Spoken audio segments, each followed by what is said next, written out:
This is the Tom Barnard Podcast. Listen live weekday mornings, 8 to 9:30, or anytime you like as a podcast on the Tom Barnard app at tombarnardshow.com or wherever you get your podcasts. Don't tell me how to do it. It sickens me. Now, we were just talking about some different things, the news headlines over the weekend, all the rest of it. We got Phil Mackey coming up in a couple of minutes, which... we're going to talk a bit. By the way, I cannot get the games. No matter where I am, you cannot get the Twins. I think one Twins game so far has been on nationally. And, well, we'll talk about it when Phil gets here because it was one of the most hideous games I didn't watch it because when I tuned in, they were already down 6-0. Okay. Oh, did you guys know about this? No. Oh, there's a reveal at the end of this story that you ain't even believe. Okay. Because the Twins came back and tied it up. Mm-hmm. And I'll leave it there, but we'll tell you how the game ended and the thing that makes me want to vomit about the game. It's going to be a tough year for the Twins, I will tell you that. From what I've seen just on the national news and all the rest of it, this team is not very good. Uh-oh. One game into spring training is no, two. Oh, two. And you're ready at the University of Minnesota, they kicked the piss out of the University of Minnesota, which was a real shock that a professional team would beat a college team. Yeah, I find it weird that they play the college team. Like, what's the point? That's got to be some like agreement where the U of M like has a write-in with like their U of M night. It's like, hey, we want to do one spring training game where we can get our guys down south, take on the big league guys, and you know, it's an experience for them. And you know, they know they're supposed to lose. Yeah. It's like the Globetrotters. They don't lose to the Generals. No. Yeah. They do not. Did they ever? Somebody told me they did lose to the Generals one time on purpose. I think they did once. I thought it was on an accident, though. Well, maybe it was an accident. You might be right about that. It might have been an accident that caused it. But, yeah, I think they lost to the Generals or whatever the hell they were called. They had a couple different names, I guess. But did you guys ever see the Harlem Globetrotters in person? No, but it's still they were here recently, I feel like, or they're coming up. They're going to be here. Oh, are they? It's still a hot commodity. Like, it's still a fun time to bring the kids out to. Yeah, they would come to St. Cloud State all the time when I was there. It was crazy. Sure. Like, of all places. They used to come to the Armory and play there once in a while. And then, of course, they went over to St. Paul and played. And I mean, they're a ball to watch. There's no question. Because when he does pick up that bucket of water and throws it into the audience, most of the time it's confetti. But sometimes it is water. Did you know that? No, I thought it was always confetti. Nope. Once in a while, not very often, but once in a while, there'd really be water in the bucket. Oh, could you imagine if you're just, oh yeah, I'll be a part of the bit. It's confetti, and then it's just you're drenched. Yeah. Now you gotta walk. No thank you. Would not be the greatest. There's no question about that. But and apparently they've lost 6 times, either 6 or 3 times to the Generals. 6 or 3. Yeah, they have. It says some reports say 6, while the team's official website reports having 3 victories over the Globetrotters: 1954, 1958, and 1971. Oh, there's a little break between 58 and 71, huh? Yep. Yeah, nothing since. Nothing in the last 55 years. Yeah. So they must be a Minnesota sports franchise, apparently. It also looks like in 1995, the Globetrotters played in Austria, a team of like former NBA stars that was led by Kareem Abdul-Jabbar, and they lost 91-85 there. And that snapped an 8,829 game winning streak for the team. I have a soft spot in my heart for the Harlem Globetrotters because you guys are too young to remember. Tyson grocery stores were all over North Minneapolis when I was a kid. The family. I went to school with Bob Tyson, who was the starting guard on our very successful basketball team that I got to just go out and hang on people. I think I took 1 shot the entire season. My job was pretty much just to hang on people and make them tired. Mm-hmm. But the Tyson, remember I told you our house burned down, 2955 Russell? Yep. The Tyson family took me in because my mother had nowhere to put me. So the Tyson family took me in, and Bob's father took us to the Harlem Globetrotters, man. So I tie in the Harlem Globetrotters with my house burning to the ground. So thank you for that. Right? Yeah. It's always weird to find like the kind of silver lining, I guess, to the sad. Like, yeah, my house There you burnt go. down, but we got to go to the Harlem Globetrotters. I saw the Harlem Globetrotters, and if it cost me a house at 2955, and the reason I can keep giving you the address, because that lot is still empty after that happened when I was, I think, 13. So it's that's been an empty lot for 59 years. How long did you live in the house before it burned down? A couple years, I think. Oh, okay. So it wasn't like your, whole childhood memories burned down in the house. I might want to mention that I believe by the time I turned 25 and finally did move out on my own for good, we had lived in 43 different houses. What? Jeez, how is that even possible? The rent came due. We had to go, baby. Oh my God. My mother had no money. No money. I love to tell, and I'm not going to give the exact amount, but it was a hell of a lot of money. I gave my mother a very large check one time, just to tell her how grateful I was that she inspired me to work hard and get out and get off my ass and do something. Mm-hmm. I found out she ended up giving it away to other people. I loved my mother, man. That's why to this day, because my father was such a prick and my mother was so wonderful, I will listen to what women tell me to do, but not men. And I don't do it on purpose. It's kind of weird. I didn't even know I was doing it until it was pointed out. It's like, oh yeah, we always send, well, I told you, I think Kate Bendel, who now works at Hubbard, whenever they needed me to do something and the guys asked me, I'd say, no, I'm not doing that. Forget it. Hey, Kate, go talk to Tom. Kate Bendel will come down and go, you're doing it. And I go, okay. It's just in your brain, man. Speaking of that, by the way, in your brain, have you guys seen the movie Naiad about Diana Naiad? No. How do you spell that? God. It is phenomenal. I mean, really well acted. What she did in real life was swam 111 miles. Woo. I believe I saw this because is it on Netflix? I believe you're right. Yes. It stars Jodie Foster, right? Yep. Okay. And Annette Bening. Okay. Annette Bening, I believe, plays Naiad. It's a terrific movie. It's kind of goofy at times, but just to look at why that woman did what she did, because I told Catherine, I said, that kind of drive, I do understand, and I know I can tell you right now why she wanted to do that. And this is at the very beginning of the movie, about 10 minutes in. She goes, why? I said, because her father did something to her that she can never forget. That's the only reason you make that kind of an effort, is try to rub out the idea or wipe out the idea of what a prick your father was. Turns out the father was a prick. What a shock.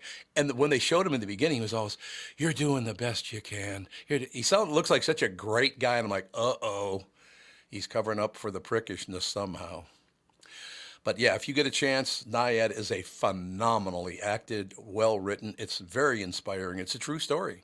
Yeah, because she swam looks like 110 miles nonstop from Cuba to Florida, and she had the boats around her. And anytime anybody does stuff like that, like when we had the gentleman that rode his bike or is riding his bike across the United States, great guy. It's like I could never in a million years do what they did. Did you say from Cuba to Florida? Yep. Yeah. That's insane. Yeah. She did. She swam the whole damn way and didn't get out of the water the whole time. I would be eaten by sharks. Yeah. I'm either eaten by sharks or I'm drowning about a mile into that. Yeah, there you go. It's 110. Because the currents would push her off course once in a while. I think it's like 100 miles, but she had to swim like 110 miles because the current kept pushing her off course. See, I would just get I would be pushed so off course that I would just never touch land again. Yeah, exactly. Oh, well, the problem is there is a current that flows between Cuba and Florida that if you get caught in that current, it will take you directly to Africa. I mean, it's that strong and that long. Like, holy God. Well, in about 3 months, some lion has seen my body washed up on right. Exactly. Sure. What are we doing here? No question about it. Speaking of lion-hearted people, I'm pretty much Phil is going to be on with us in a minute or two, something like that, because I got to just tell me when he's joining, because I do want to approach. No, I don't want to approach. I want to attack the. I didn't really view the game, but I kept checking the stats on the Twins-Boston game on. I think it was on Saturday. It's going to be painful. It's going to be a painful year. Like, is it the pitch? I know we can talk about Judd. Is it a specific element of the team that or Phil, we can. Is it a specific element of the team that is crashing, or is it just a complete disaster all around? No, there's something that happened because of that game and the way it turned out. I don't see this team going anywhere. And I got to wait till Phil is going to join us today, isn't he? Yeah. He'll be ready to go after the break here. Oh, that's right. We got to take a break. What the hell? I get so distracted by talking about Nayad. If you get a chance, watch Nayad because it's really good. Really, I mean, it's very inspiring. And you do realize anybody who works that hard does it because somebody usually hurt them. And they're trying to make good for it in their own head. I did it. Mm-hmm. I understand that. I understand that completely. All right, we'll be right back in just a couple of seconds. Phil will join us, and then we'll talk about why I think the Twins are going to completely suck this year. When you go to a restaurant, you expect the chef to be an expert. You expect your auto mechanic to be an expert when it comes to fixing your car. You judge them both by the results of their work. Josh Arnold is an expert in investments and planning your financial future. Josh Arnold is my expert, and I'm not kidding about that. Josh is a tremendously smart guy, and you should invest with him because he knows what the hell he's doing, and he's honest, by the way. That's the other part. Josh Arnold is my expert, and he should be yours too. I talk to Josh every week, and he understands the market, the economy, and he knows how to plan for your retirement. Don't put it off another day. The man with your plan is Josh Arnold. Call Josh now for a no-obligation 48-minute evaluation. You got nothing to lose, and you'll have an expert planning and managing your financial future. Call Josh at 952-925-5608. That's 952-925-5608. Investment services offered by Josh Arnold Investment Consultant, LLC Security Investment Advisor. Past performance is no guarantee of future results, of course. All investments involve risk. All comments and opinions are Josh Arnold's and do not constitute investment advice. Tom Barnard's a paid endorser.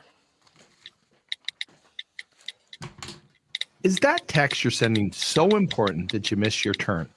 Is that text you're sending so important that you ran the red light? Is that text you're sending so important you didn't see the ball coming onto the road or the child that followed? Hi, I'm Mike Bryant from Bradshaw & Bryant.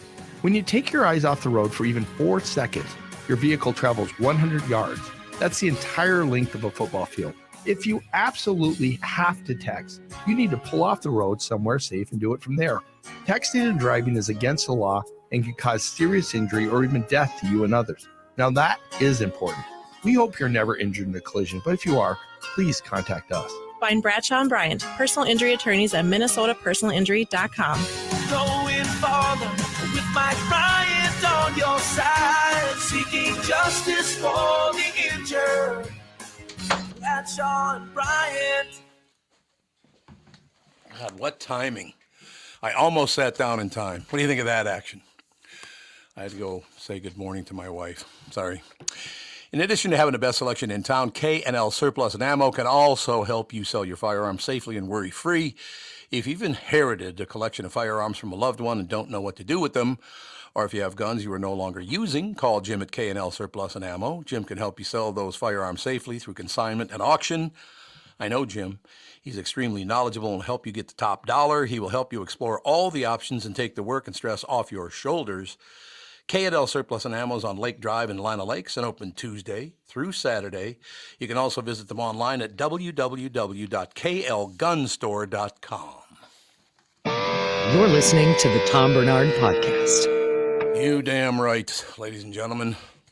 There's the devil known as Phil Mackey because he's a sports expert. So I ducked in for the last few minutes of your opening segment there. So am I to surmise that you didn't watch the game because the games aren't televised, that you peeked at a box score of the Twins, second spring training game? That's correct. And the panic alarms inside your head are now set. We haven't even gotten to the March spring training games. These are the February spring training games, and you're off the bandwagon already. I'll tell you why. You want to know why? I would love to, yeah. First time I checked the score, they were down 6-0 to Boston. Okay. And then I checked the score again, and they were tied 6-6. With Boston. Yeah. Okay. And then I tuned in at the end of the game, and they lost the game 8-6. Okay, so they did come storming back, but they lost the game 8-6, and here's the problem I have. Boston was split squad. Okay, well. Okay, that's not good news when you get your ass kicked by a split squad game team. I feel like you are taking a small sample size and blowing it up. You thinking? May I remind you, in fact, I'd love to go back in time. We should go back and find the Tom Barnard morning show from October 25th, 1991, when the Twins, who took the first 2 games of the World Series, right? In fact, we could go back and find clips of 2 things. What was Tom saying the day after the Twins took a 2-0 lead in the World Series? Oh, it's a sweep. It's over. It's a sweep. Atlanta can't score, right? Then what were you saying after Game 5 when they got beat, Tom? 14-5 in Game 5 to go down 3 games to 2. Was it over? Was it over then, Tom? You know what I really like? I didn't even know you then, and you go out of your way to try to make me look bad. That's what I just love. 35 years ago, or 100 years ago, whatever the hell it was, you go out of your way. Of course I'm going to say when they're up 2-0, it's a sweep, because I am a huge Twins. I'm not just a Twins fan. I am a huge. I love the Minnesota Twins, except for Herbeck. He's the one I don't care for. That's a clown. Yeah, a clown. He's a big fella for you and me to be calling a clown. I'll tell you. That's why I say it remotely. If I was in the same room. Yeah, am I wrong though? You lost to a split squad team. They didn't even have half of their good people playing. Yeah, I hear you. I do hear you. Now, I have not checked the box score from that game yesterday because I'll tell you what I've been looking forward to this week. But my guess is the Twins probably didn't play their A lineup either. And even if they did, they probably took those guys out after a couple innings. And so it winds up being a bunch of AA players just pillow fighting each other for 2 hours under the sun. Well, I wouldn't know because even though I'm on the road and was thousands of miles from home, I can't watch the game because somehow if I watch the game in Africa, it's going to hurt the Twins' ticket sales. What the hell?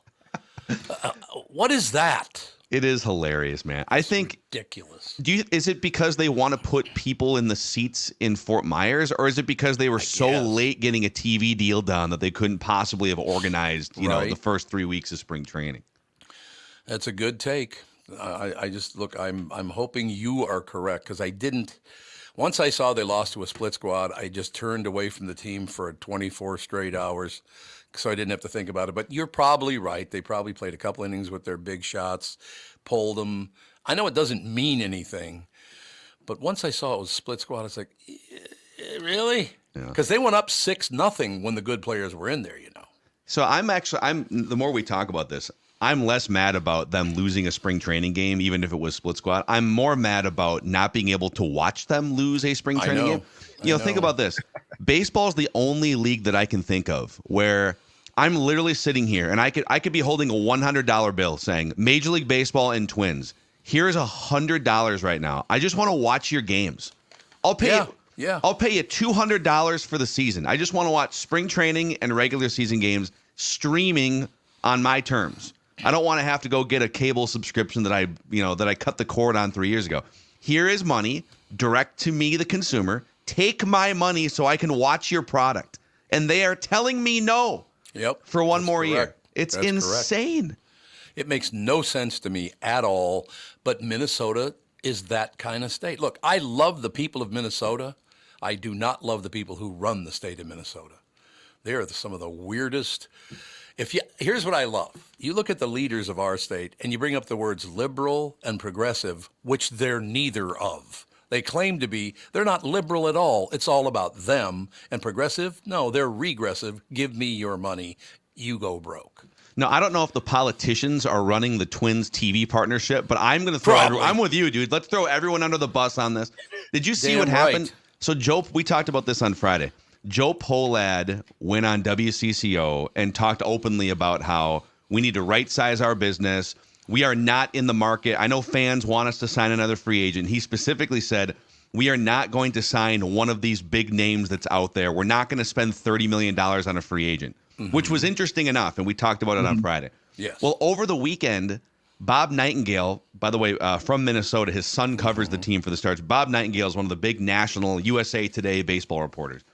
So the MLB Players Association might file a grievance against the Twins for violating the collective apparently, as an owner, you can't come out and talk specifically about this player. We're out on this player. This player is a 30 because you're essentially suppressing the value of the Players Association, right? Of the union. So but Joe Pohlad might actually get in trouble legally through the collective bargaining agreement for saying what he did last week about the Twins not signing big name free agents. Now, how old is he? I think he's like 40, early 40s. That's it. So he would be Carl's grandson. Is that correct? I believe so. Yeah. Yeah, that would make sense. So, I don't understand why, if you're worth $3.8 billion, if I was worth $3.8 billion on a Twins team, I'd piss every dollar away just to see him win, baby. Let's go. We're the same way. I've told my friends, my wife, I'd be the most fun, super rich guy of all time. Like, if you gave me $3 billion, I'd literally be like, I'd pay like Michael McDonald to play backyard yacht rock concerts every weekend just for my friends, you know. I used to do that for my friends. I just walk to them and go, "She came from somewhere back long ago," and then I just walk away. That's a great Michael McDonald impression. I love Michael McDonald. I love that guy. He's a great guy too, by the way. Yeah, I met him one time. Oh, you probably met him. You worked in classic rock. Well, one time, a couple of times, I guess. But you met him, so he's a great guy. I don't know. I'm a huge yacht rock fan. So late 70s, early 80s, Christopher Cross, Michael McDonald, just like the corny soft rock from that era, right? And there's a group, like, it's probably me and 2 or 3 friends, sometimes 4 or 5 friends, depending on if they can get free tickets or not.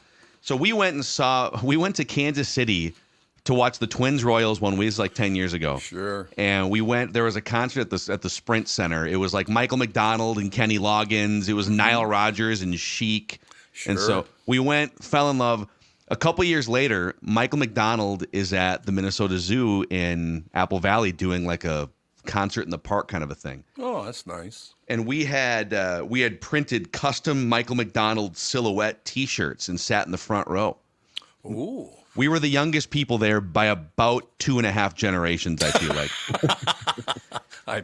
But his stage manager before the concert started was kind of pointing at us, and he pulled us over and said, "Hey, after the show's over, come around over here, and I'll see if I can introduce you to Big Mike." We're like, oh man!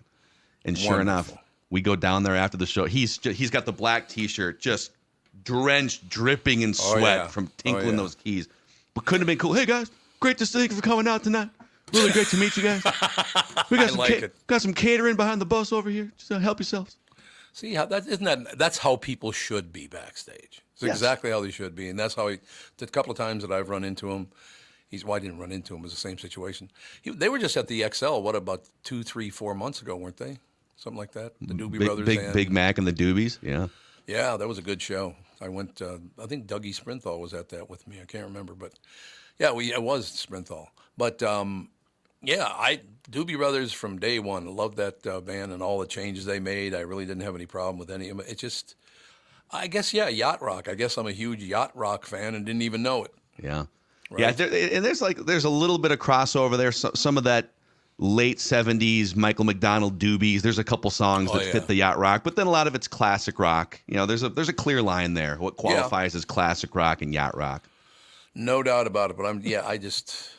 I like most music. There's some music I just, it's not, not my favorite. But I don't know how some people, never listen to music. Did you know that? They just never, ever listen to music. Why would you want to go through life with that? Those are sociopaths or deaf people, I would say.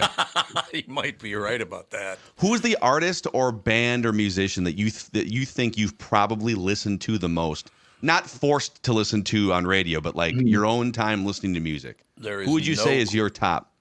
No doubt. It's not even a challenge. I mean, obviously the Beatles are way the hell up there. No question, because they put so many songs out. But my guy was always Marvin Gaye. I thought that he was a wonderful man, first of all. What a supreme talent that guy was. Just a really nice guy. How nice do you have to be to get shot to death by your own father? Yeah. I mean, what the hell? Jesus, Palomino. His own father kills him. It's like, Dad, that's where the money's coming from. I don't know if you know that or not. You might want to wait 10 more years. Yeah. Yeah, exactly. Gravy train hasn't stopped yet. No, I've talked about it several times. My teen years, I got through my teen years because a lot of sadness and sorrow. The riots in 67, 68, and 69. They burned North Minneapolis to the ground. I got through that whole period by listening to Marvin Gaye sing and Richard Pryor telling jokes. Yeah. That's how I got through it. There's no question about it. That was hideous. I'm glad you guys never had to go. It was hideous going through that era. Really was. Yeah, there's like a 15-year stretch there where I feel like America was trying to iron itself out in different ways. Are we trying to do that again? Is that what we're trying to do now? We're always. I think it's. You can look back 20 or 30 years, and there's always something to look back on for every generation in different ways. No doubt about it. I mean, look, Martin Luther King was in that era as well. It was a whole different situation.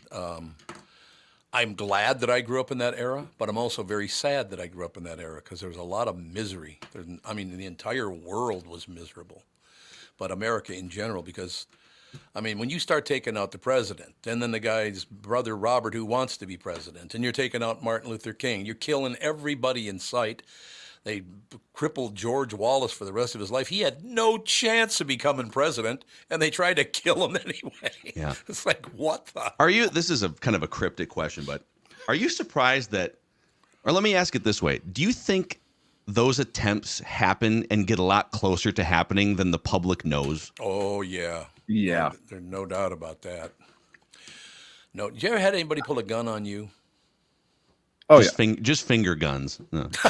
That's nothing wrong with that. Tevin, you've had a gun pulled on you? Yeah, I've been robbed at gunpoint before. Yeah, there you go. Yeah. It's quite the experience. Yeah. You get kind of the tunnel vision, and you're like with my situation, you have one guy, they're like, oh, give us your wallet and your phone, and you're like, okay, I'm not getting shot over my wallet and my phone. And the guy standing behind him, it was like two kids, and they're like, the guy behind him was like, just shoot him and let's go. And I'm like, okay, let's all calm down here. And so they took off running. And weirdly, my instinct was to, once they got like 2 blocks away, was to chase after them to see if I could see where they were going. But we ended up getting a group of my friends to do the find my iPhone. And we went and found my iPhone and got it back. I love it. It was quite the turn of events. Did you have to kick a little ass to get it back? I may or may not have tackled one of them in the middle of the street, and then one of my friends that was much larger than I was picked the kid up in a headlock and dragged him over. We were over by I guess they're called the crack stacks. What are those? The buildings with the cracks, the colored things. Yeah, windows right by the freeway, by campus. Yeah. By the Arcadia, and so we a large crowd started to form as we were getting ready to get my stuff back one way or another, and then police showed up. I got my wallet back, phone back, and went about our business. You do realize by the end of the day, the Star Tribune and the Pioneer Press will both report that not you, but I said the word colored on the show. Yeah, well, I don't know what those buildings are called. Marilyn Monroe lived there back in the day, but they got Marilyn Monroe. Yeah, they got the plastic like red, yellow, and blue things in the windows. She never lived here. Everybody knows what I'm talking about. Yeah, didn't she? Wasn't that Marilyn who it was? Monroe? Somebody famous. Lonnie Anderson? She was filming a movie. Oh, I see what you're saying. She lived in those because they were luxury apartments, I guess, back in the day. I did not know that they ever filmed the Marilyn Monroe movie in Minnesota. I didn't know that. When did they transition from luxury apartments to crack stacks? Was that was there like a press release? Hey, on Monday, just so everyone knows. June of 74. Okay. It was a wild time. There you go, ladies and gentlemen. Now, because your name is Phil, I have to close with a story about another Phil, and I laughed my ass off. It was wonderful. I've been talking to Dr. Phil for, 35, 40 years. He's a great guy. You ever meet Dr. Phil? Because you're a Phil? Like the Dr. Phil? The Dr. Phil, yes. Never met the Dr. Phil. Great guy. He's a really good guy. So I hadn't talked to him in a couple of years. And now he's got a new network coming out and the whole deal, and he's blown sky high, and he's a very good guy, right? And so I'm talking to him about this, that, and the other thing. I said, you got to come back on more. I really miss talking to you. I hadn't talked to you in a couple of years. And he said, yeah, we got to get that done. And then Sansevere on camera kind of put his hand up like he wanted to ask a question. And I said, Dr. Phil, I have to ask you something. Do you talk to Italians? And there was a pause, and he goes, well, I really don't want to. Yeah. Sorry, Bob. Sorry, Bob. But Sorry, he did Bobby. talk to Bob. He talked to Bobby. He talked to Sandy, so everything was fine. But Sorry, Bob. Yeah, you're going to have to sit this one out, guy. That's one thing I will tell you about doing this show again after being off the air for a year. Well, it wasn't a year. It was only a few months, I guess. But I love to interview people. I just love it. because, well, most of them at this point in my life, I know most of the people I'm talking to. Not all of them, but most of them. But I love doing interviews, hearing from people who are very successful, and because you get a better understanding of why they got where they got. You know? It's I feel like there used to be a podcast that was like the story leading up to when someone became famous. Right. And that's the interesting sweet spot, because everything else is mostly public, right? But the stuff leading up to when someone became famous is fascinating. Well, like Al Capone became famous and rich because he killed people willy-nilly. That's all you need to know about Al.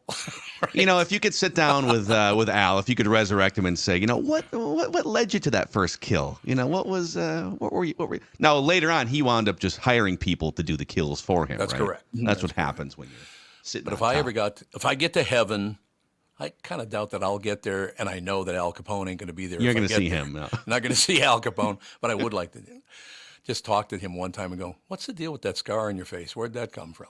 Thank you very much. Great to be here. They made a big deal out of that in the movie Capone, you know. What, the scar on his face? Scar on his face, yeah. Scarface, Al Capone. He got in the fight before he moved from New York to Chicago. He got in a battle with a guy, and the guy sliced him up. That's not good. No. And I would say if you do pass away, Tom, and the first person you see in the afterlife is Al Capone, I think you probably know which direction you went, right? Might be in hell. Is that what you're saying? Yeah. I thought just working over at the Q was hell enough. I've already been through hell. When you die, you're the bright light, and then it's just the old Q microphone, and you're sitting there. It's Al Capone and 4 Q executives from Tom's past. You know what I would love, honest to God? Tom, good news for you. You're not going to hell. You're going to heaven. But there is some bad news. Heaven's been purchased by Cumulus. Oh, no. That would not be good. That would. Now, look, the rest of the time, other than when they bought it, it was heaven. But as soon as they bought it, it kind of changed right there. Mm-hmm. What are those guys called again? The pigs that they're in it for the money.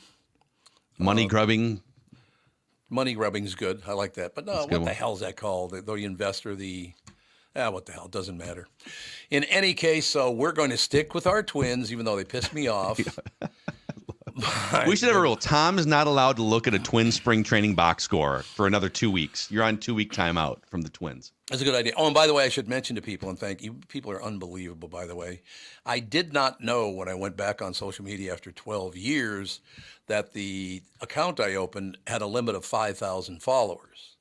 We got to 5,000 followers in about 8 days, and people were going, well, I can't even join. So what's that? So I did switch over. I got the whatever it is, the public figure page, probably. Yeah, the public figure page. That's what it is, pretty much. Yeah. So it's unlimited. But so don't be pissed off at me anymore. You can now jump on if you'd like. I'd appreciate it. For $9.99 a month, you can jump on and follow. No, it's free. Okay, it's free, and it's Tom Barnard too instead of Thomas Barnard. Because the reason I did Thomas in the first place is because anybody who referred to me in a post as Thomas, I knew they were going to tear me apart. Now Thomas, yeah. Listen, Thomas, I heard that you said this. It's like, oh God.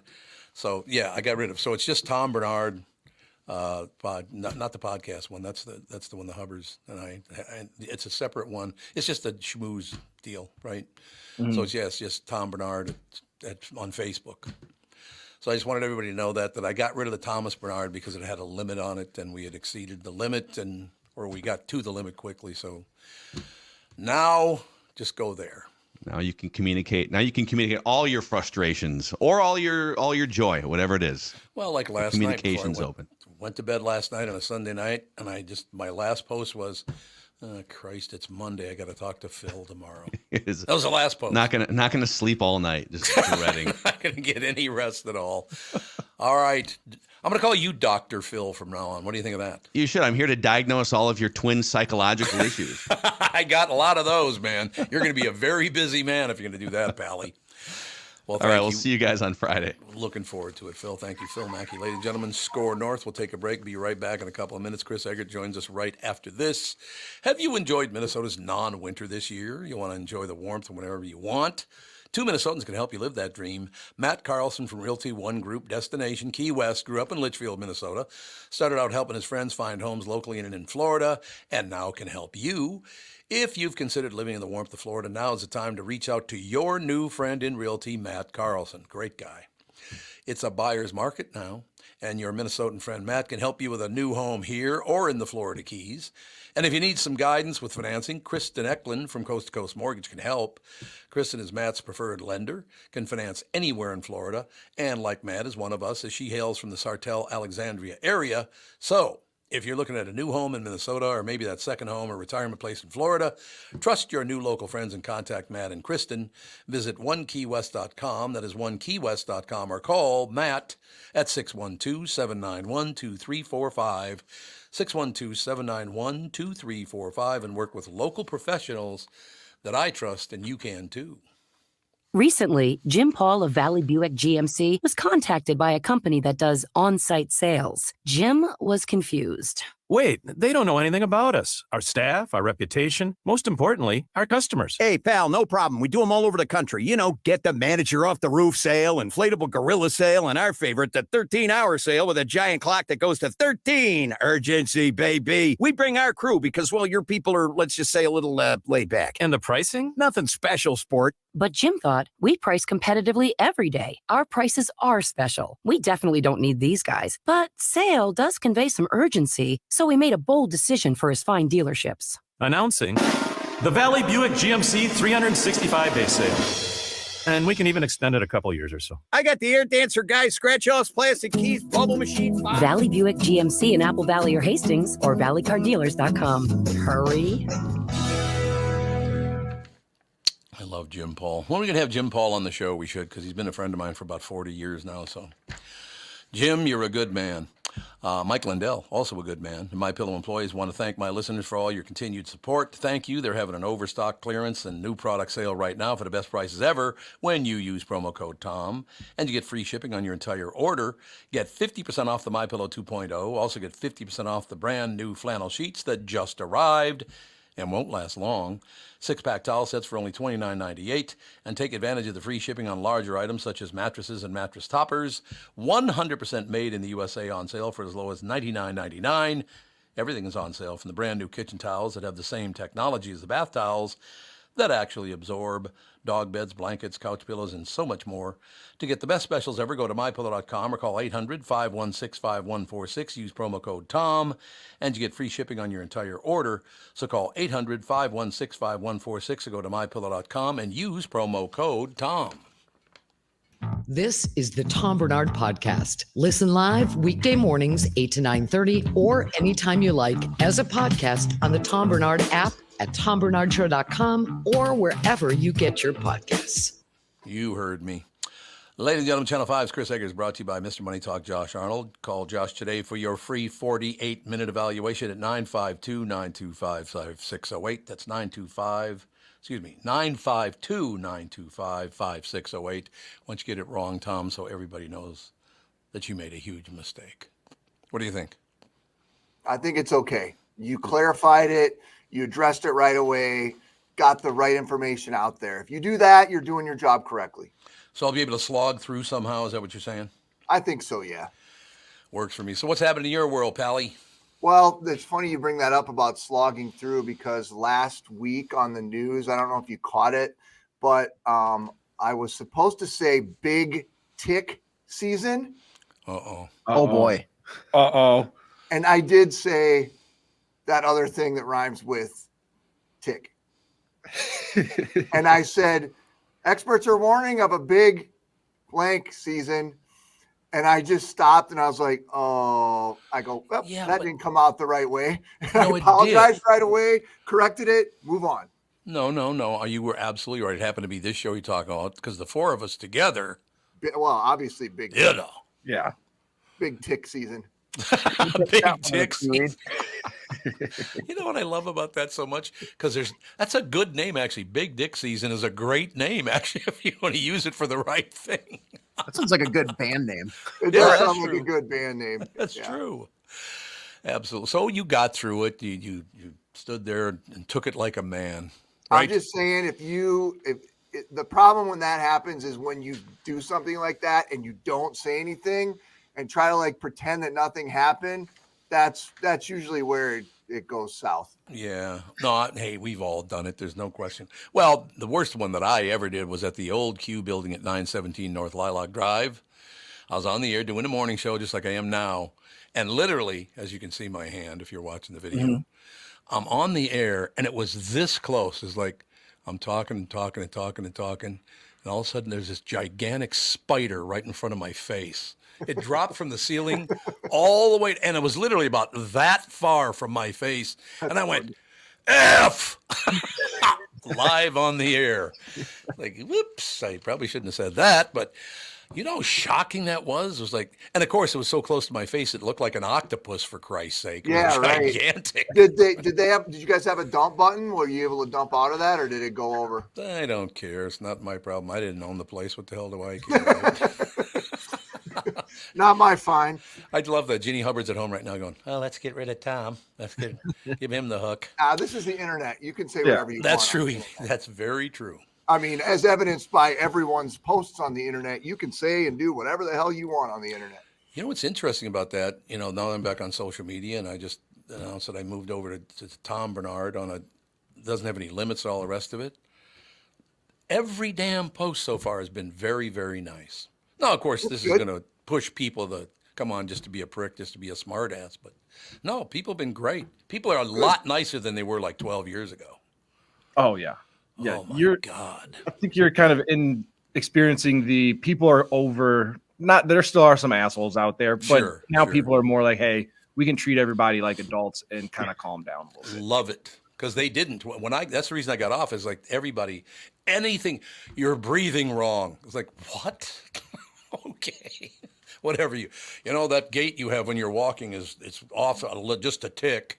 They had to criticize everything because apparently they were just given a voice and they were going to use it. That's kind of the thing. People have a voice that didn't really ever have one before, and that's correct. That's a great equalizer, but it's also really ridiculous a lot of times. Absolutely true, no question about that. But yeah, thanks to everybody. So yeah, we got I got rid of Thomas Barnard too. It's just called Tom Barnard. So that's good. Works like a charm, no question about it. Well, I'm glad you're having a good experience. It's been phenomenal. So thank you to everybody. You've been really, really good people. What else happened in the news, Pally? The U of M is going to pick their future president today at a Board of Regents meeting. 3 different people, 3 distinct. Seems very clear like that there's a big difference between the 3 of them, and the person they pick will be kind of the direction they're trying to take the school. It's a lot of minutia, but that's a big job, pays quite a bit. It's going to be close to record-setting heat today. People were golfing yesterday. And then it's going to be stupid cold Tuesday, Wednesday, and then there's a big robbery spree over the weekend. I think 14 different robberies in Northeast and South Minneapolis. They did arrest some of the juveniles, and all the victims were women. So, Jesus. Yeah. They're obviously looking for a certain person to target. I don't know how else you could. I don't know how you could. If they're all women, that seems very obvious to me. So that's terrible. But they made some arrests, which is good. So. I've never robbed anyone in my entire life, even growing up, dirt poor and all the rest. I've never stolen anything. I've never robbed anyone. I mean, I'd like to shoot somebody, but I never have. Yeah, the day's young. You know what's great about that? I just said I would like to kill someone, and all 3 went, yeah, we kind of figured that. You had no reaction to that at all. It's like, yeah, okay. No, I mean, I figured you could pull it off by the end of the day if you were so inclined. But I suppose that's true. But hopefully not. We'll hold it up. So we do have some cold weather come the middle of the week, but overall that winter has been unbelievable. Yeah, and like I was just hearing from somebody that the big winds this weekend kind of started putting some huge cracks in the ice up in Mille Lacs. So the ice fishing season's been terrible, and it's probably it's got to be on its last legs right now because it's going to be insanely warm for the most part of this week, and so. I mean, listen, for people who like warm weather, they're loving this winter. So. Right. No question about it. I've been very, very lucky because, I was born in Long Prairie, moved down to to Minneapolis when I was 2 years old, so I don't ever remember living in Long Prairie, but I do remember driving up there with my brother or whomever at the wheel and going through all those areas like Mille Lacs and all the lake areas and all that stuff. It's about, 120 miles northwest of the Twin Cities. Mm-hmm. I do love northern Minnesota actually, to tell you the truth, I love all of Minnesota, no matter where you go, from Rochester to Lake of the Woods. I just love that territory, and the people tend to be really, really nice. The politics are a little nuts, but they are everywhere. So what's the difference? I always wish I could be one of those have a cabin people, but Yeah. Yep. First of all, there's some financial considerations there. Second of all, like the whole idea of, every weekend, everybody I know who's got a cabin. It's like, you almost become beholden to it at some point because you feel like you have to justify it. And it'd be nice to go in like a co-op where you could use the cabin a certain amount of time out of the year. Well, I did have 4 friends that bought a cabin together, and they each used it 3 months of the year. How did that work for them? Well, one of them was a skier, like a snow skier. So that he wanted the entire, winter. We got most of it anyway. And then, when you're going from, I suppose, June 1st till December 1st, there's a beautiful area, great weather. So, 3 out of the 4, I don't know how they split. I don't know if they took it in a row or one month here, 1 month there. Mm-hmm. I don't know how they set it up, but they had, 4 of them bought a cabin together. They just loved it because the expenses are next to nothing if 4 of you own it. That would make sense. I'm going to go, unless you guys want to go in. I'm ready. Yep. I got about $17 to put toward the cabin right now. I could probably match that. So, but that's my limit. Half of it's going to be in quarters, but I got you guys. Well, wait a minute. We could buy a place for $78. Or $68. That'd be good. A cardboard box down by the river. Down by the river. It'll be a nice box, though. Yes, it would. Ooh, you just said Big D and nice box in the same show. That's nice. You guys are filthy. Let me just point that out. Well, I better get going. Look at the time. You started it. Getting late. Yeah. Talk to you later. Enjoy the rest of your big dick season. Yeah, there you I still can't believe you did that. I've done it. I've done it before myself. No question about it. So bad. All right, All right, have we'll a good talk day, to you guys. tomorrow. Thanks a lot. Bye. Channel 5's Chris Egert. Oh, really? We got a little applause there, do we now? It was that great of a segment. People are that ramped up about big dick season. Okay, I'm glad to hear that. Excellent. Channel 5's Chris Egert is brought to you by Mr. Money Talk Josh Arnold. Call Josh today for your free 48-minute evaluation. 952-925-5608. We'll take a break. Be right back. You guys want to talk to an Italian or like Dr. Phil? Not really, but I'll do it. Only if we have to. Yeah. If we have to, we'll talk to an Italian coming up next. Hey, it's a new year. Why not treat yourself to a new gun from K&L Surplus and Ammo? I personally know Jim, the owner, and I'm not making that up. He's a great guy. First of all, I don't do commercials for people I don't like. So there you go. But Jim's a great guy. He's been in the firearms business for over 15 years and knows how to set you up with the perfect firearm for your needs. K&L offers one of the widest selection of firearms in the region, including Beretta shotguns, Antica rifles. High school trap teams are starting to form now, and K&L has a great selection of SKB shotguns. K&L has Tika and SKB both in right and left-hand models. K&L also has a broad range of ammunition, including both American and European calibers. If you have a collection of guns that you'd like to sell, call Jim at K&L so he can help you get the best price through his network. K&L Surplus and Ammo is on Lake Drive in Lino Lakes and open Tuesday through Saturday. You can also visit them online, www.klgunstore.com. This is Bob Sansevere, and I want to tell you about Dave Bialke from Bialke Law. Dave represented my wife, Mary, when she had a significant workplace injury. She was very happy with the job Dave did. If you have a work-related injury and have Dave represent you, I'm betting you'll be happy too. Dave is a down-to-earth guy. He grew up in northern Minnesota, rides a Harley, and worked various jobs doing concrete, electrical, plumbing, roofing, and carpentry work. Dave works for people with work-related injuries. If you work construction, or anywhere for that matter, and you're hurt or even just hurting, you should talk to Dave. Let's face it, our bodies wear out. If your body is worn out from work, if your knees or back or shoulders hurt from things you do at work, do what Mary did. Call Dave and talk to him about it at Bialke Law to set up a free initial consultation. The number to call is 763-571-2410. That's 763-571-2410. Or visit bialkelaw.com. That's BIALKE law.com. Hello, I'm Brad Huckle, President and Chief Lending Officer at North American Banking Company. And I'm Michael Bilski, CEO at North American Banking Company. As a locally owned and operated community bank, we work with many multi-generational businesses. Take Personal Care Dentistry of Roseville, for example. Dr. Walter Hunt, also known as Painless to me, has been a longtime customer of the bank since we opened the bank in 1998. When his son Kyle was ready to join the practice, they wanted to expand quickly. With their additional space and equipment, they now are able to see more patients each day while providing the same level of care and service. Okay, guys, I'll take it from here. If you run a family business or any kind of business for that matter, you should be banking with Brad and Mike over at North American Banking Company. Every time I deal with them or their team, I know I'm working with experienced professional bankers. So why not bank with my banker? North American Banking Company, a better banking experience, member FDIC, equal housing lender. This is the Tom Barnard Podcast. You horn tootin'. Ladies and gentlemen, and here he is.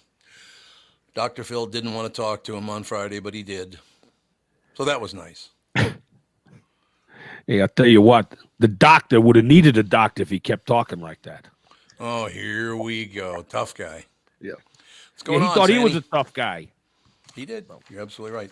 Ladies and gentlemen, Bob Sansevere Sports brought to you by Bradshaw and Bryant, personal injury lawyers seeking justice for the injured. Contact Bradshaw and Bryant at minnesotapersonalinjury.com. That's minnesotapersonalinjury.com. Sandy, what is the latest, Pally? Well, I have to retract something I said last week about Ben Johnson. I said I was too harsh on him.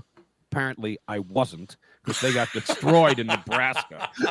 73-55. My God, you beat Ohio State, and it looks like you're going to, you got a good shot. You keep winning, keeping it going, getting into the NCAA. Jesus. You don't get yourself plowed like that. Now they're 17-10, 8-8 in the Big Ten, so it's it's a disappointment, to say the least. Who's the big star in that team? Do they have one? They got different guys rise up depending on the day. I mean, it's it has been 17 wins that's a good number. You can't, and 8-8 in the Big Ten, that's not bad, but there's a lot of competition for those at-large bids. No doubt about it. Look, Bob, I grew up basically with Jim Dutcher and Clem Haskins and those kind of people. I shouldn't say grew up, but I was, in my early 30s and late 20s and all that. I love Gopher basketball, but I have not been able to watch it in years because they've been terrible. Well, I know exactly what you mean, and it hasn't been the same since Clem Haskin stopped running the team. Do you remember Damn that? right. He never said S's. We're going to play at Willem Arena. Never said Willem Arena. No, he never said S's, including in his own name, Clem Haskin. Yeah. He didn't say Haskins. He said Haskin. His own name, he didn't say the S, which I love. I love talking to Clem, and because he actually, other than that little scandal, he was a good guy. And that scandal should have never gone anywhere. That's ridiculous.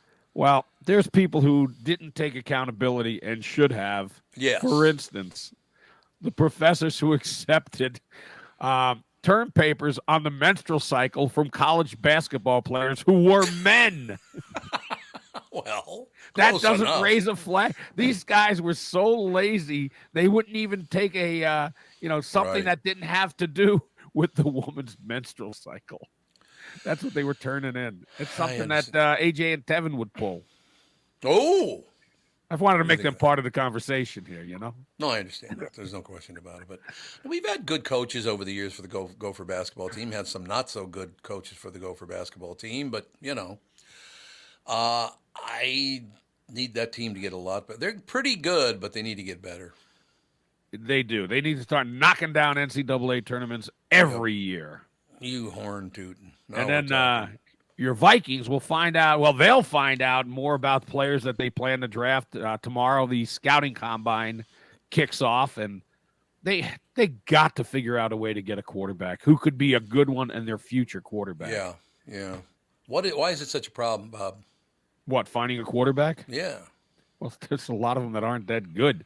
I mean, every draft there's guy, he's going to be great, and then the guy turns out to be a bum. That's a problem. You are a bum. I love that. I love the first time I ever heard it, and I still love it. The honeymooners, right? The honeymoon, it was Jackie Gleason when he'd called his boss. Remember, he thought he had inherited a ton of money. Yes, and he calls his boss on the phone and goes, "I just called to say that you are a bum." It's because he inherited fortune. Fortune, that's right. Which turned out to be what? Now, don't tell him yet. No. Kevin, AJ, what did fortune turn out to be? You've inherited a fortune. Because The Honeymooners, that's a very classic movie. I'm going to say it was probably like $3,000. Okay. AJ? I feel like this is going to be like the old, like my childhood of like $1 million. So back then I'm going to say like he got like $100,000 or something like that. Oh my God. Sandy, what was fortune? A bird. It was a parrot. Oh my God. It was named Fortune. Oh my God. A parrot named Fortune. You have inherited a fortune. Hamina. Yeah. So that's got to be an awkward conversation. Hey, so you remember when I called you a bum? Take that back. Exactly. Okay, you guys have got to watch some of the old episodes of The Honeymooners. They're all virtually 99% of the scenes took place. Tom, what was the room about? 10 by 10? The kitchen? That's about it. They never went into the bedroom. It was a 2-room apartment. They never went into the bedroom, just the door.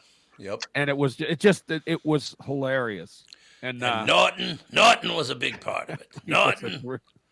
I love when you got to just watch it to see when Norton addresses the ball in golf. Oh yeah, hello ball. You know, it's depressing, Tom. Somebody posted something that it was like from the 70s, the 50 years of CBS, and they had all the great stars. If you could name 5 of them, you're old. Well, I think I can name just about every one of them on there, and it was 100 or so. Because it's not these people were people. If you were watching TV in the 70s, which I was, and even in the 80s, you would still catch them. You should know who these people were. If the shoe fits. Well, it's a different culture, Bob, and I'm not trying to be a prick or anything like that, but because of World War II and the greatest generation returning to America, we as baby boomers paid attention to all generations going back 3 and going forward. That does not happen anymore. Current generations pay attention to their generation, and that's about it. I mean, I'm not saying it's bad, but that's just how it is now. Well, and they had like George Burns was in this picture. Well, I mean, I wasn't around when his show was on. I wasn't born yet. God, no. But, I mean, I knew who he was. And that's the thing. People don't know. Like, and it's not a knock on you guys, but you had no idea that Fortune was a parrot. Oh, no. And I feel like today there's so much more content that's being put out where, back in the day, it's, we got, 3 stations. We're all watching the same show. And so to go back, and it is weird too, to like, because technology has come so far, so you can get things that look great on screen, to go back and watch it black and white. It's definitely uneasy.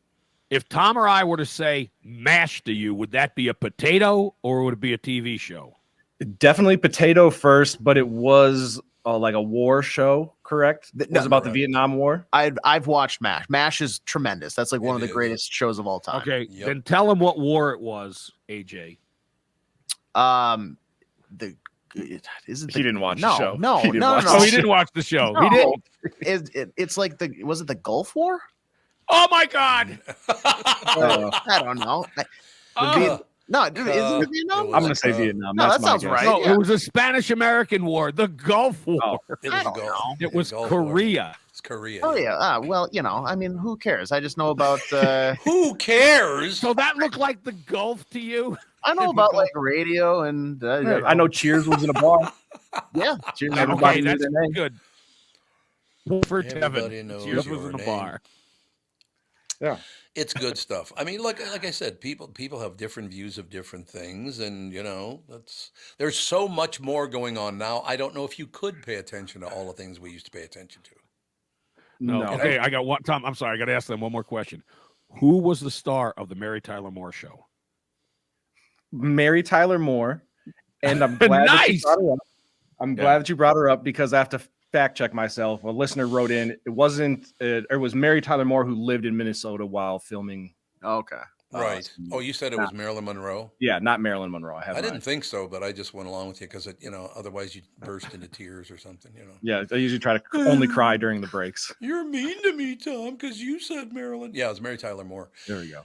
That house is still there on, on Lake of the Isles, isn't it? Yeah, it's right off of Lake of the Isles. Yeah, it's a beautiful I had a friend house. take me there, and it's like, okay, big deal. Oh, that's nice. But I mean, it was a great show. But these are all shows you could watch now, and they have not weathered with time. And the Dick Van Dyke Show, which she was only, I think she was still a teenager when she played Rob Petrie's wife. That I think that was the first really great comedy that would stand the test of time. Yep. It was smart writing, and it was just Carl Reiner was behind it, and it was phenomenal. No doubt about it. But that's the one thing I'm very grateful for, because as far as comedy goes, I can go all the way back to Park Ya Carcass to today. Who was the dad of? Do they know that? I don't think they do know that. Very famous family, as a matter of fact. Nope. Like the Brady Bunch or something? I don't know. The Brady Bunch. He was the parent of a fictitious family. Yeah. Well, Bob Einstein, do you know who that was? You know who that is? Yeah, that's Albert's kid. Yeah, grandson. Brother. His brother, for Christ's Albert sake. Brooks' his brother, not Albert Brooks. Einstein's son or brother. Well, his real name is Albert Einstein. It is, yeah, but he had to change it. Had to change it to Albert Brooks, yeah.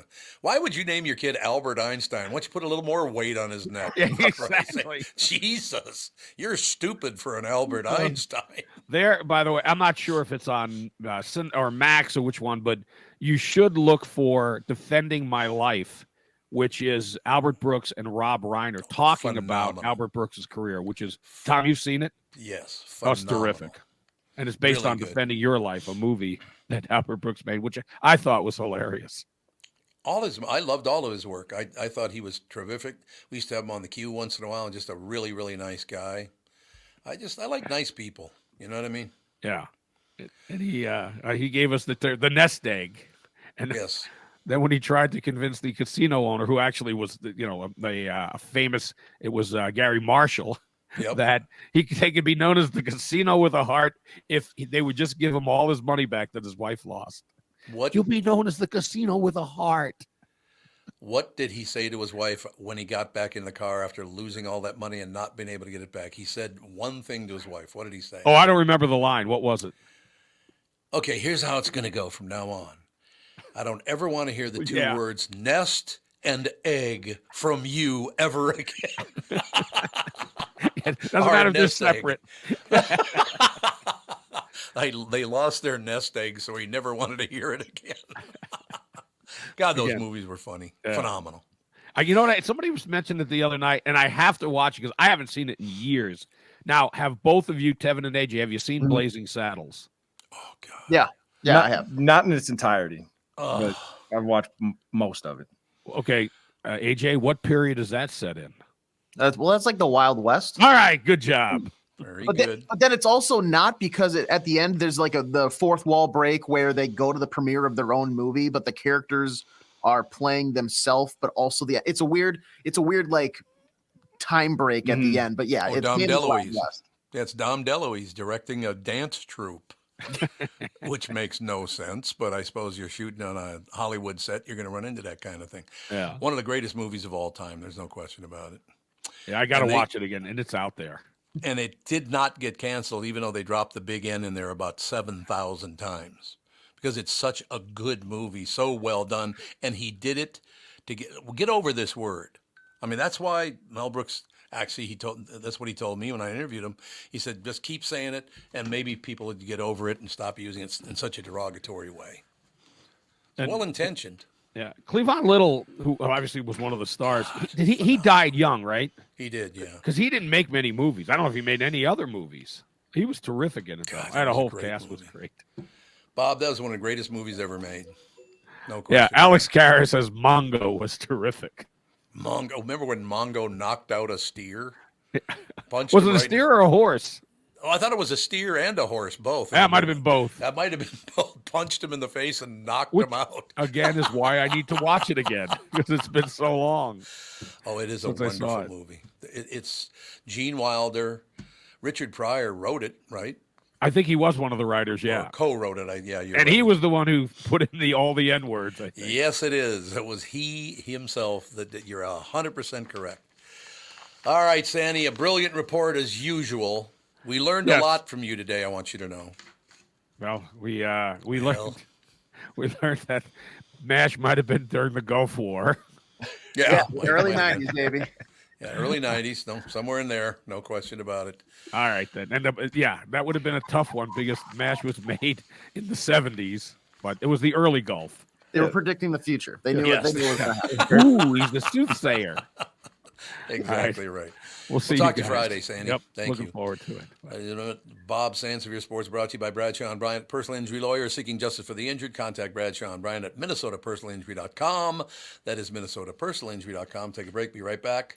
Check on the news. Coming up in about 10 minutes, we'll have a little Kristyn Burtt. We'll be right back right after this. February is the month for love. When is the last time you gave your carpet the love and attention it really deserves? Have you gotten down on your hands and knees and adored how clean and refreshed it was? Or are you scared what you might see or smell maybe? Not only is your carpet one of the biggest investments in your home, but it's also the biggest air filter in your house. Lucky for you, Zero Res is going to spread the love to you and your home with their Love Your Rug special. Get 3 rooms, Zero Resified, starting at just $119 and a free hallway. Don't forget dirt and dander's favorite hiding place, your air ducts. This month, take $75 off when you get your air ducts Zero Res clean. Call Zero Res right now, 952-ZERO-RES, 952-ZEROREZ, or go online at ZeroResMinnesota.com and say you want the Tom Barnard Show special. Protect your employees and customers by getting your business Zero Resified by the pros at Zero Res. Call today for your commercial cleaning estimate. Spell it forward or backward. It spells the same. Zero Res. Is that text you're sending so important that you missed your turn? Is that text you're sending so important that you ran the red light? Is that text you're sending so important you didn't see the ball coming onto the road or the child that followed? Hi, I'm Mike Bryant from Bradshaw and Bryant. When you take your eyes off the road for even 4 seconds, your vehicle travels 100 yards. That's the entire length of a football field. If you absolutely have to text, you need to pull off the road somewhere safe and do it from there. Texting and driving is against the law and can cause serious injury or even death to you and others. Now that is important. We hope you're never injured in a collision, but if you are, please contact us. Find Bradshaw and Bryant, personal injury attorneys at MinnesotaPersonalInjury.com. Going farther with Mike Bryant on your side, seeking justice for the injured. Bradshaw and Bryant. Have you enjoyed Minnesota's non-winter this year? Want to enjoy the warmth whenever you want? 2 Minnesotans can help you live that dream. Matt Carlson from Realty One Group Destination Key West grew up in Litchfield, Minnesota, started out helping his friends find homes locally and in Florida, and now he can help you. If you've considered living in the warmth of Florida, now is the time to reach out to your new friend in Realty, Matt Carlson. It's a buyer's market now, and your Minnesotan friend Matt can help you with a new home here or in the Florida Keys. And if you need some guidance with financing, Kristen Eklund from Coast to Coast Mortgage can help. Kristen is Matt's preferred lender, can finance anywhere in Florida, and like Matt is one of us, as she hails from the Sartell, Alexandria area. So if you're looking at a new home in Minnesota, or maybe that second home or retirement place in Florida, trust your new local friends. Contact Matt and Kristen. Visit onekeywest.com. That's onekeywest.com, or call Matt at 612-791-2345, 612-791-2345, and work with local professionals you can trust. You're listening to the Tom Barnard Podcast. We are back, ladies and gentlemen. I got to run this headline by you. Were you guys affected by the AT&T crash? No, I was not. How about you, Tevin? No. Okay. I was not either. It was mostly AT&T, but then a couple other ones kind of, I guess some places T-Mobile failed to. I don't know, but it was mostly AT&T, correct? Yeah, that was the main one that got everybody up in a tizzy, I guess. Now, how long did you mean their underwear in a bundle? I love it. Yeah, when I was kind of work from here, but we're just going to say tizzy, and hopefully nobody notices. Exactly. Absolutely. So How long did it last? Because I remember it happening, but we have Mint Mobile, so we were not affected by it. So, but Mint Mobile's owned by T-Mobile, I think. I know the outages were like early in the morning until like either late morning or about afternoon-ish is when most people started recognizing, okay, things are back up and running. And I think they declared that everybody is fixed by like 3 o'clock. Yeah. Okay. Tom, is the headline you're talking about AT&T's response to this? It certainly is. Yeah, it really is. So the outage lasted about 6 or 7 hours. Is that correct on average? Yeah. Yeah, let's say that. So for your troubles, let's say it was 6 hours. Okay. Yeah. For every hour you were out, AT&T took care of you by reimbursing customers at 83 cents an hour. $5 for the whole 7-hour outage. $5. Like, Jesus. Like, I guess I'll take a $5 credit. Well, you could just keep it. Like, what's the point, AT&T? No, the thing about that is, I guarantee you, for every one of those people, there's going to be a service charge that just happens to be $5. Oh yeah. Oh yeah. Back. You'll get no argument with me on that from me on that one. I guarantee you, they are not going to pay for that. You and I are. Yeah, that's odd. $5. Okay. Hey, the unfortunate part of it is my buddy's mom died during that 5 hours, but he got $5 out of the deal. So yeah, or 7 hours, I guess. Yeah, and for AT&T, next time, just add up the total amount that you gave back to your customers, and if it's 500 million, be like, we gave our customers back 500 million, and then rather than breaking it down, because it doesn't sound as generous as what they think it is. Exactly right. One more headline I'm going to go with. I think I indicated a couple of weeks ago that I'm already sick to death of Taylor Swift, and I don't know anything about her. This has pushed me. I saw this coming, so it's pushed me over the top. I do hate them both now. I want you to know that. Taylor has banned Travis from strip clubs and spent $500,000 on his wardrobe to reboot it. Now, you're just showing off your wealth to all your fans and all. Look how rich I am. I'll spin that the other way. I would love that. Of Sam, course you would if it were Sam, you. I happily will not go to any strip clubs if you put that much money into my wardrobe. I have this. I rotate the same like 7 to 9 flannels every week, a couple sweatshirts mixed in. Let's go out. Let's go all out. Like I would love that. Are you kidding me? I would take that. Wouldn't you want Catherine to help you spruce up your wardrobe a little bit? No. Okay. Well, no, that's I where would you not. and I differ. That's where you and I differ. Yeah. No, the $500,000's one thing, but the wardrobe, who cares? Yeah, and I think as far as this should be like no news, because I would assume most girlfriends don't want their significant other going to a strip club. Right. And I would also say that most girlfriends or wives probably think their husbands don't make the best fashion decisions and they're going to spruce it up. But I'm sure there will be people out here that spin it the other way and go, oh, she's trying to be controlling and she doesn't like sex workers and make this Taylor as a bad person, I'm sure. They're both just showing off at how, look, as soon as he attacked his own coach and went, this is going to get much worse, and it did. You have to hear how much money Taylor Swift has. God bless her. She's earned it. She's had a great career. I'm not going to take that away from her. But all we're going to hear about if these two pukes stay together is how much money they have. Well, and if they both have AT&T, they're each getting $5 extra too. Yeah, see? There's another 10 spot. There you go. But I know more about their relationship than I care to. Like I know that he went to Australia for her concert and that they went to the Australia Zoo. And it's like, can we stop reporting every little thing they do, please? But Tevin, she had to send her private jet all the way to Kansas to fly him to Australia. That private jet trip takes a while to do. That was not an easy thing for him to do, sitting on a private jet drinking champagne. That's been one of my favorite like internet jokes the past like month or so is like Taylor Swift getting the remote from the other side of the living room and it's like a Boeing 747. God bless him. This is America. You make a great living. Just don't shove it down poor people's throats or anybody's throat for that matter. Well, stop doing that. And I would say that it's not her and Travis that are necessarily facilitating it. Yes, they probably lean into it, but the average Joe, I know there was a guy that created an Instagram account where he specifically just tracks Taylor Swift's private jet flights and posts them because it's public knowledge. And so he'll be like, oh, she flew here and then post it. And then like, oh, she flew here. And so it is the Taylor Swift and the Swifties are out in full force and loving every minute of it. There's no question about that. Ladies and gentlemen, we'll take a break. Be right back. Speaking of the Taylor Swift of this outfit, because we just adore her so much, Kristyn Burtt is up next right after this.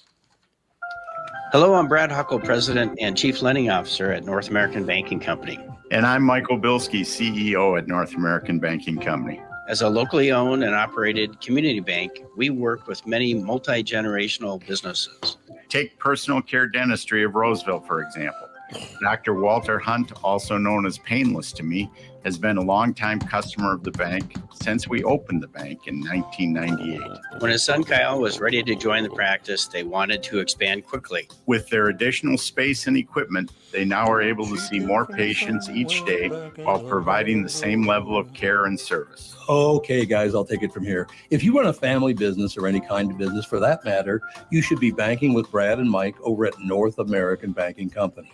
Every time I deal with them or their team, I know I'm working with experienced professional bankers. So why not bank with my banker? North American Banking Company, a better banking experience, member FDIC, equal housing lender. Recently, Jim Paul of Valley Buick GMC was contacted by a company that does on-site sales. Jim was confused. Wait, they don't know anything about us, our staff, our reputation, most importantly, our customers. Hey, pal, no problem. We do them all over the country. Get the manager off the roof sale, inflatable gorilla sale, and our favorite, the 13-hour sale with a giant clock that goes to 13. Urgency, baby. We bring our crew because, well, your people are, let's just say, a little laid back. And the pricing? Nothing special, sport. But Jim thought we price competitively every day. Our prices are special. We definitely don't need these guys. But sale does convey some urgency, so we made a bold decision for his fine dealerships. Announcing the Valley Buick GMC 365-day sale. And we can even extend it a couple years or so. I got the air dancer guy, scratch-offs, plastic keys, bubble machine. Valley Buick GMC in Apple Valley or Hastings or valleycardealers.com. Hurry. The Tom Barnard Show is proud to have partners like North American Banking Company, Bradshaw and Bryant, and attorney and advertiser Dave Bielke. I've been advertising on Tom Barnard shows for years. I like Tom, not just because he's a good guy, but because the ads I run on his show bring me new clients that are hurt at work and need legal help. Tommy B works for me. If you'd like to find out more about growing your business with the Tom Barnard Show, go to tombarnardshow.com, keyword partner. You're listening to the Tom Barnard Podcast. Good morning, KB2. Good morning. So I got to read some stuff to you guys because, like I said, I did not know when I went back on social media that you could only get 5,000 friends on that one page. So we're shutting that one down, and we opened a new page with unlimited friends and all the rest of it. And here's why I wanted to do something like that. Because I was talking about that, hey, thank you for your patience. We changed it because it could only have 5,000 subscribers and all the rest of it. So you can have as many as you want on this one. The number one thing they started doing, it's just wonderful. No, anyone can come. Huh? No one ever said that I know more about anything, thank you. A pair of choppers, $17. How's that? Ken Thomas's cash call. Who is this? I got every quote from the history of the KQ Morning Show on this page. It was just wonderful. So I can finally follow you because I'm a page myself. I can't follow you otherwise. Well, that's what I see. I didn't know that because I've been off social media for 12 years. But I will say this, Kristyn, and I mentioned this earlier.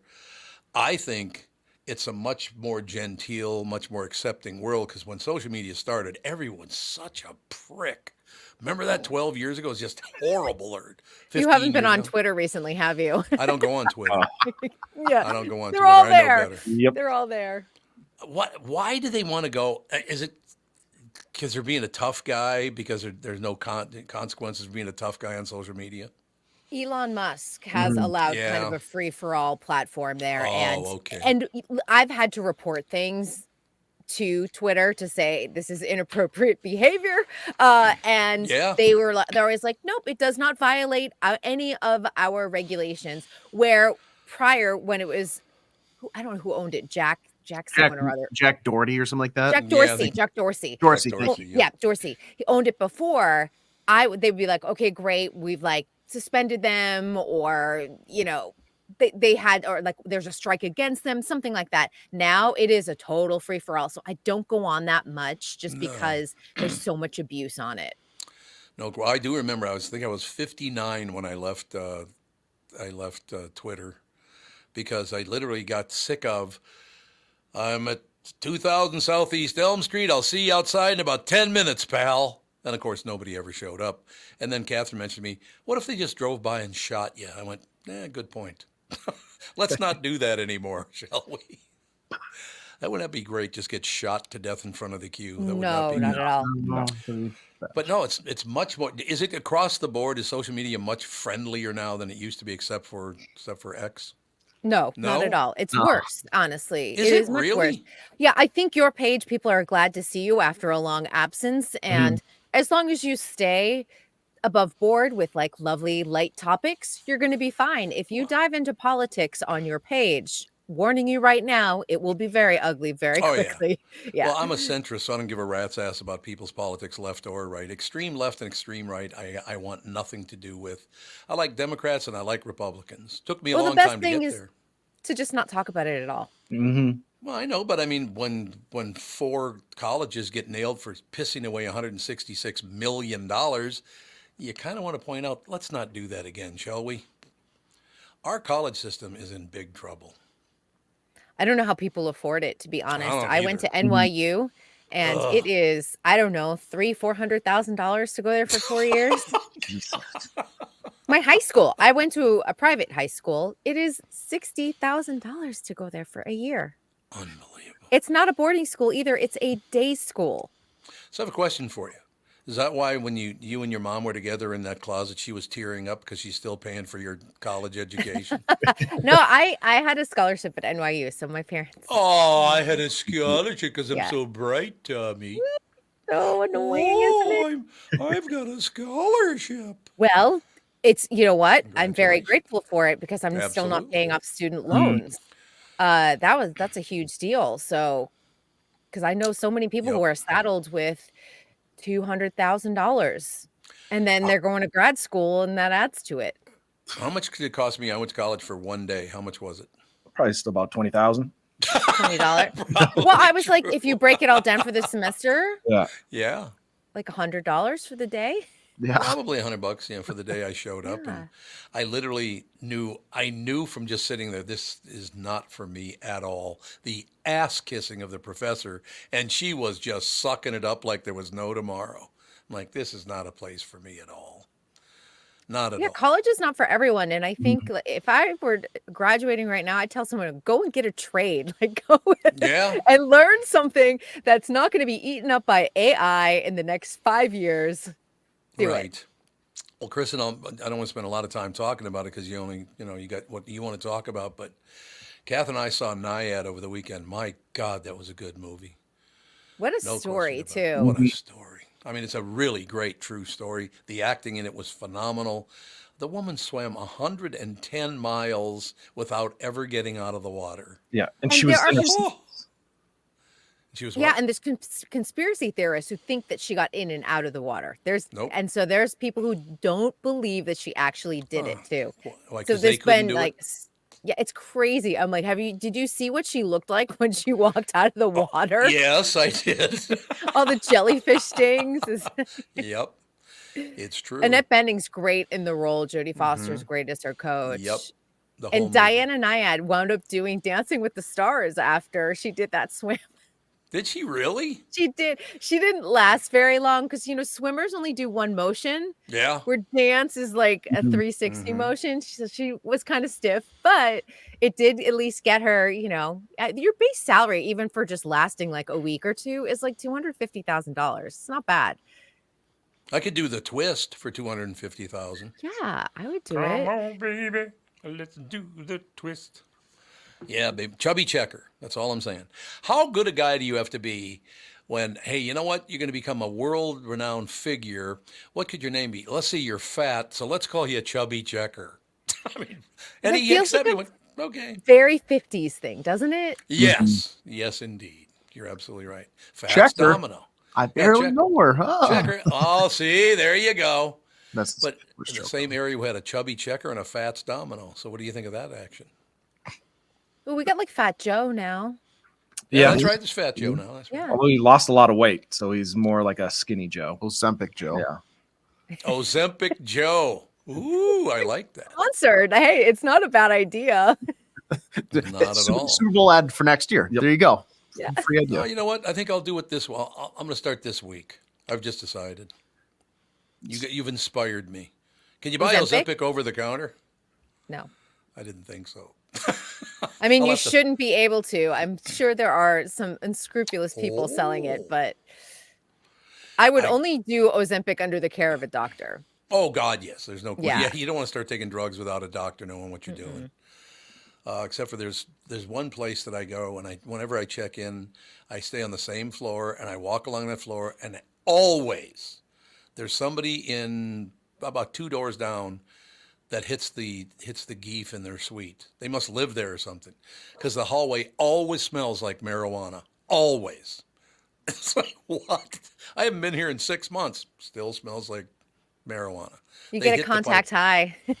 You literally could. If you stood there by their front door, you could get a contact eye, I'll tell you that. But yeah, the programming right now, things like Nyad, just a tremendous story. And the great thing about it is Catherine said, what do you think drove her? And I said, I guarantee you it was her father that did something to her that drove her to that. Because I experienced that myself. That's why I worked so hard and got so lucky becoming as successful as I did, because I did it just to shove it up my father's ass. What do you think of that? I'll show you. It's the old I'll show you. It is I'll show you. And you got to wag your finger when you do it. I don't need your help, Buster. But and it turned out to be the case that her father was just an asshole to her. Although in the beginning of the movie, he looks like he's being really nice. And then you realize he's just working her. Yeah, you're like, but the truth is he's not. The truth is he's not. So any new programming we should know about? Well, I just think the big news from over the weekend, first of all, SAG Awards, and not necessarily the awards themselves, but the fact that they were the first live streaming award show on Netflix. Right. And they were actually pretty decent because they could drop F-bombs. They were very loose. True. They took the winners off stage and did a little behind the scenes interview with them. They kind of started to maybe break the mold a little bit on the award show. And to me, it puts the Oscars on notice. Oscars are a couple weeks away, and we're going to get the same old on ABC. There's still no streaming deal for the Oscars. You can only watch them on ABC. Can't watch them on Disney Plus or Hulu. Mm-mm. So who's the host? You're going to hate it. Jimmy Kimmel. Oh, he's terrible. Ugh. All those guys, those late night people. Once you watch Johnny Carson and see how it's done, all three are terrible.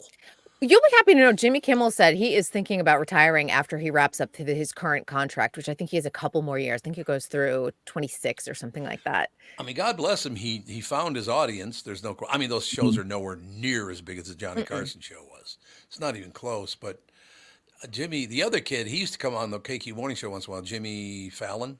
Mm-hmm. But I heard he's just a massive pain in the ass to work with. He likes to look. Let me just tell you something.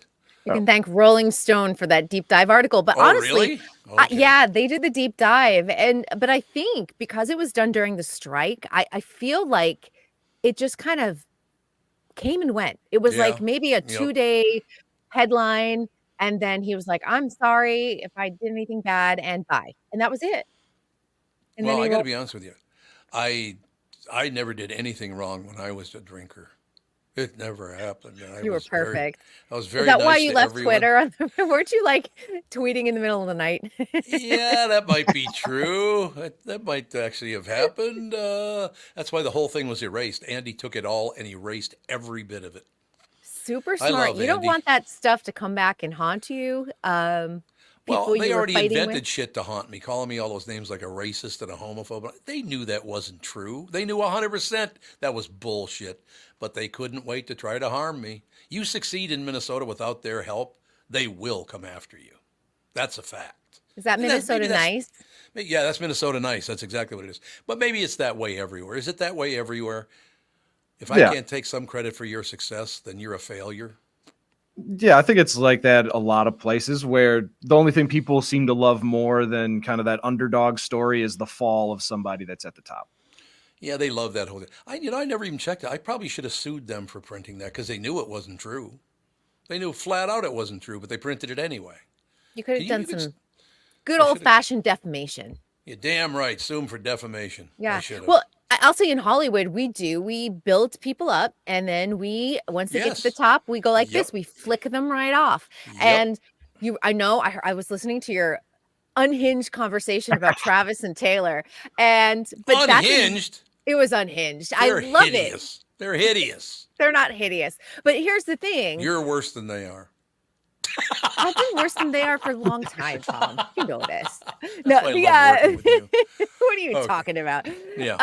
But the thing is that we've built them up to these, like, the king and the queen of the prom. We cannot wait now, and I'm just saying a collective we, for them to break up, or for them to for someone to cheat, or for there to be trouble.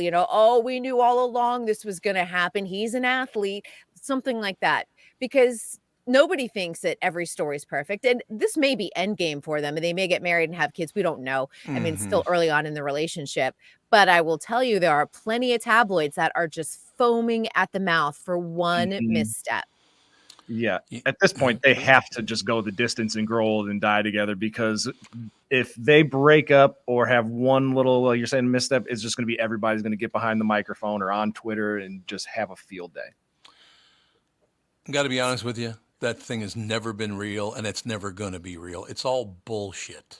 This is not a PR relationship. It's not. Yes, I'm telling you right now, you do not go and hop on a plane back and forth between the two of them, Australia, Japan, and back. You just don't do it. You would sit there and go, I'm sorry, I can't come. I will show up to another one of your events if it's a PR. Kristyn, you're married, I'm married. But if you called me and said, hey, Tom, I'm sending a 747 for you. Come out and have lunch with me. I go, see you in a few hours, Kristyn. Of course. And of course, Taylor can afford private travel because she's a billionaire. But at the same time, you're not throwing yourself this deep. There's just no way. It's too deep. Because that's the thing. I'm like, if this was a PR relationship, they've gotten so deep that the fall on this would be spectacular. The fact that it's real and there's a possibility that they will break up at some point, that fall is going to be spectacular in and of itself.